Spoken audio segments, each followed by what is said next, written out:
पति पत्नी के डिस्प्यूट में जब मामला ज़्यादा बढ़ जाता है और मुकदमेबाजी की शुरुआत हो जाती है तो हम सभी जानते हैं कि वाइफ के द्वारा 498A के केस के साथ साथ कोर्ट में डोमेस्टिक वायलेंस का केस भी दर्ज करा दिया जाता है। वाइफ के द्वारा जो डोमेस्टिक वायलेंस का केस दर्ज कराया जाता है उस संबंध में एक सवाल अक्सर पूछा जाता है मेरे कई व्यूवर्स के द्वारा कि डोमेस्टिक वायलेंस का मुकदमा न्यायालय में किन के विरुद्ध दर्ज कराया जा सकता है। जिस तरीके से 498A में 498A IPC की धारा जो अब नए कानून लागू होने के बाद 85 BNS हो गई है, जैसा कि उस कानून में कहा गया है कि पति और पति के रिलेटिव्स के द्वारा यानी फैमिली मेंबर्स उसमें सब आते हैं, अगर महिला के साथ क्रूअलिटी की जाती है तो 498A का केस दर्ज करा सकती है।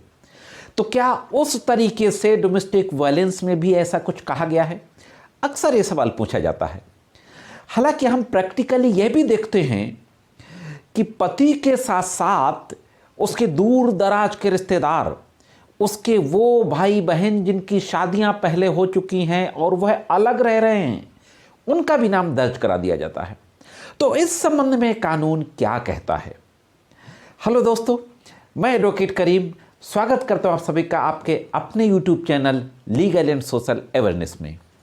आज के एपिसोड में हम देखेंगे कि डोमेस्टिक वायलेंस एक्ट के तहत किन लोगों को अपोजिट पार्टी बनाया जा सकता है, किनके विरुद्ध मुकदमा कोर्ट में दर्ज कराया जा सकता है।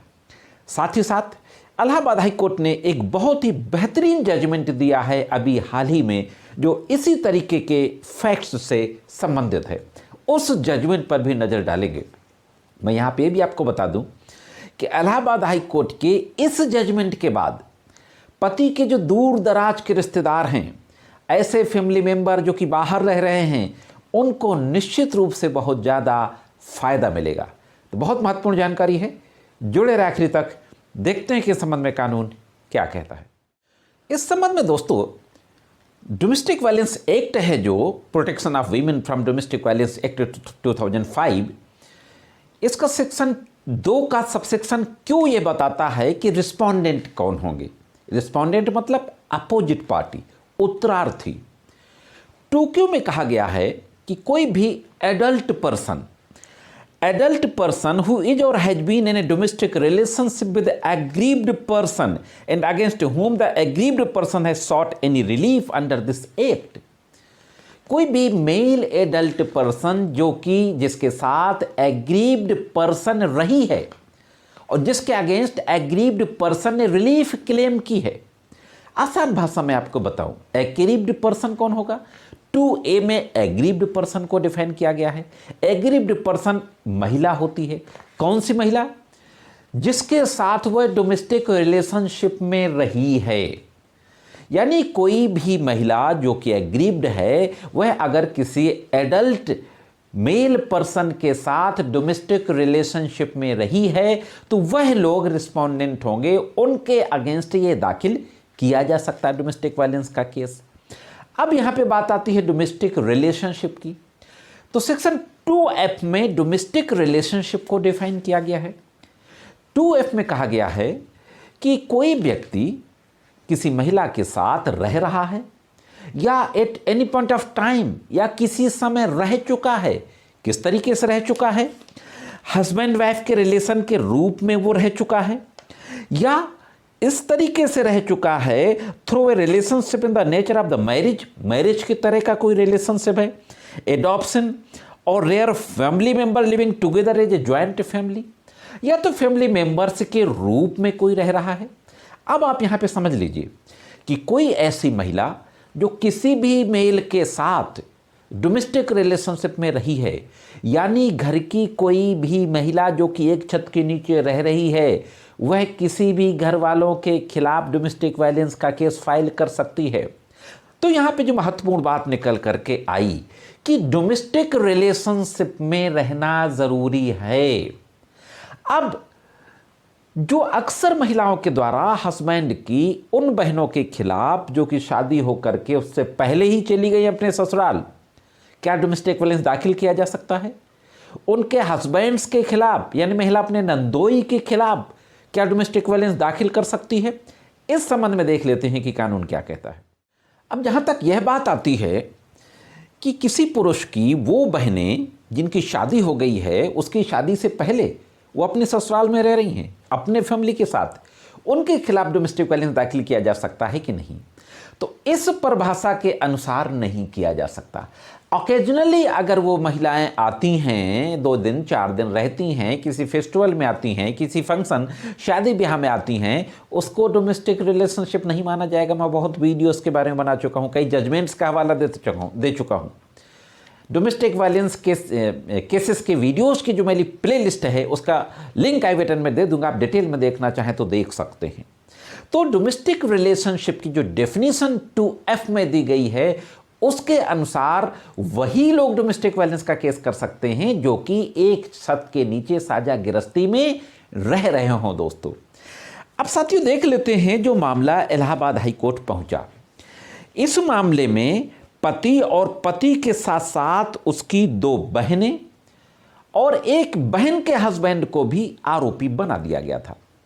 नोटिस जारी की जाती है कोर्ट में केस दाखिल होने के बाद। जैसे ही नोटिस जारी होती है तो ये लोग पहुंच जाते हैं हाई कोर्ट, और हाई कोर्ट में पूरे डोमेस्टिक वायलेंस की प्रोसीडिंग को क्वैश करने के लिए वहां पे रिट फाइल करते हैं।